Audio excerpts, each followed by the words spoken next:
Madam నమస్తే. నమస్తే.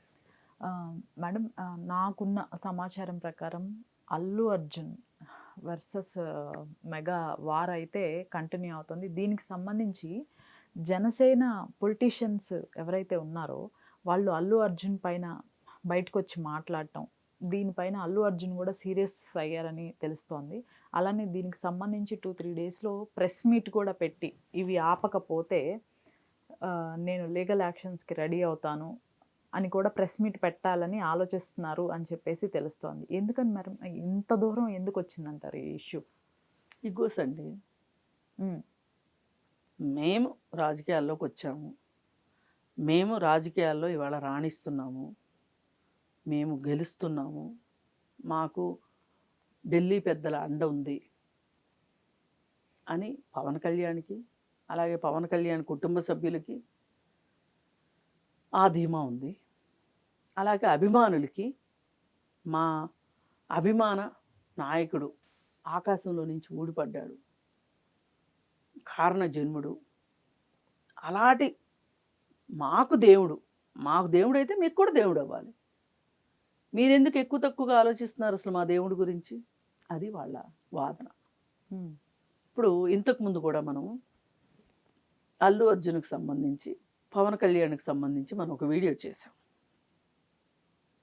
అయితే దాని కింద కామెంట్స్, చాలా దారుణమైన కామెంట్స్ చూశాను నేను పవన్ కళ్యాణ్ అభిమానుల దగ్గర నుంచి.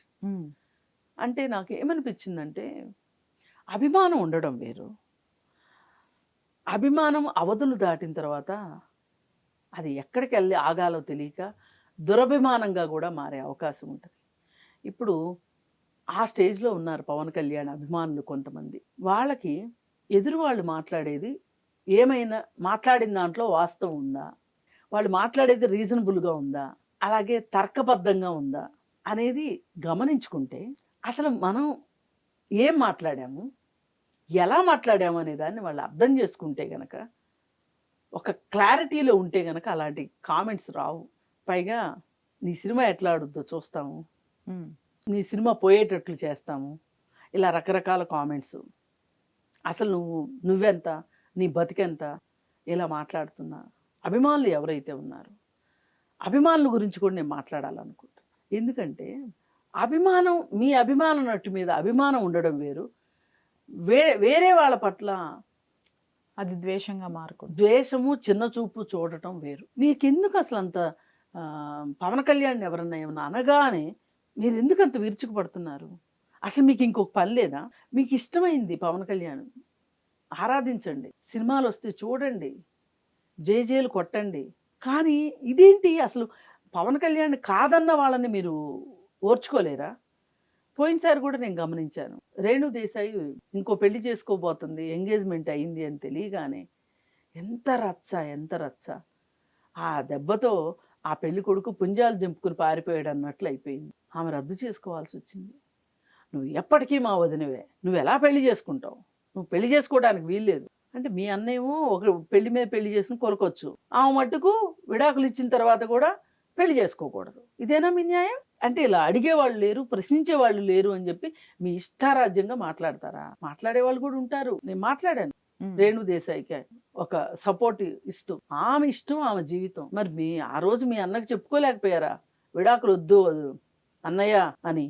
పోనీ విడాకులు ఇచ్చేసిన తర్వాత అయినా సరే జరిగింది ఏదో జరిగిపోయింది, ఇకనైనా నువ్వు వదిన తలుచుకుంటా వదిన ఫోటో పెట్టుకుని ఉండొచ్చు కదా, నువ్వు ఇంకో పెళ్లి చేసుకోవద్దు అన్నయ్య అని ఎందుకు చెప్పలేకపోయారు? మరి ఎందుకు రేణు దేశాయికి చెప్తున్నారు మీరు? మీకు ఒకసారి వదినైన తర్వాత ఇంకా పర్మనెంట్గా వదినే, ఆ వదిన భర్తకు మట్టుకు పర్మనెంట్గా ఉండాలని అనుకోవట్లా మీరు.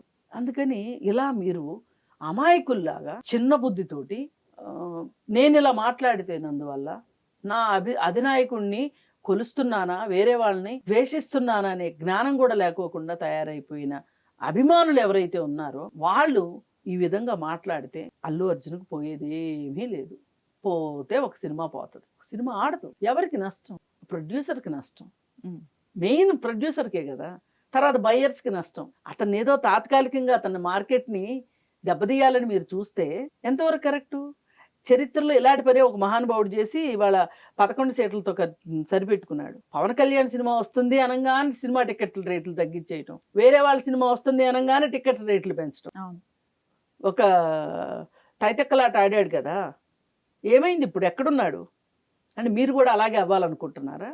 అందుకని కాస్తంత ఒళ్ళు జాగ్రత్త పెట్టుకోమని, అభిమానుల్లాగా ఉండండి, కానీ మీ పరిధులు పరిమితులు దాటద్దు. ఈ విషయంలో పూర్తి మద్దతు మట్టుకు నా మద్దతు అల్లు అర్జున్కే.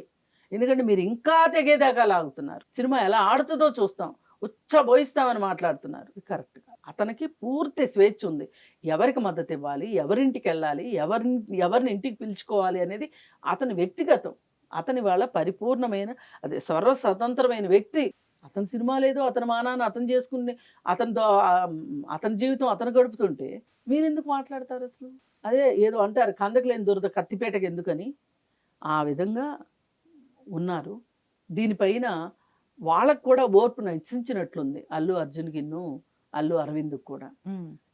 మరి మీరు చేసేది మీరు చేస్తే, వాళ్ళు చేసేది వాళ్ళు చేస్తారు. అందుకని ఈ ఈగో క్లాషెస్ పక్కన పెట్టేసి మీరు కొంచెం తగ్గండి వెనక్కి. అటు సైడ్ నుంచి సౌండ్ రాదు, కానీ మేము తగ్గము అని ముందుకెళ్తారా, అటువైపు నుంచి కూడా ముందుకు వచ్చే వాటిని ఎదుర్కోవాల్సి ఉంది.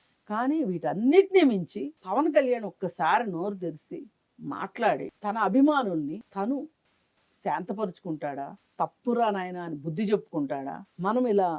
మనము రాజకీయాల్లోకి వచ్చింది ప్రజలకు సేవ చేయటానికి కానీ వేరే వాళ్ళకి శాపాలు పెట్టడానికి కాదు అని చెప్పుకుంటాడా? ఇక్కడ బాధ్యత కూడా పవన్ కళ్యాణ్ మీద ఉంది. అభిమానులకు మనం చెప్పేదానికంటే కూడా పవన్ కళ్యాణ్ ఈ పని చేయాలి. అసలు చేస్తే పెద్ద మనిషి తరహాగా ఉంటుంది, ఒక పరిణితి కలిగిన మనిషిలాగా ఆలోచించిన వాడు అవుతాడు. ఇది ఒక రకంగా పవన్ కళ్యాణ్కి నా రిక్వెస్ట్, హంబుల్ రిక్వెస్ట్.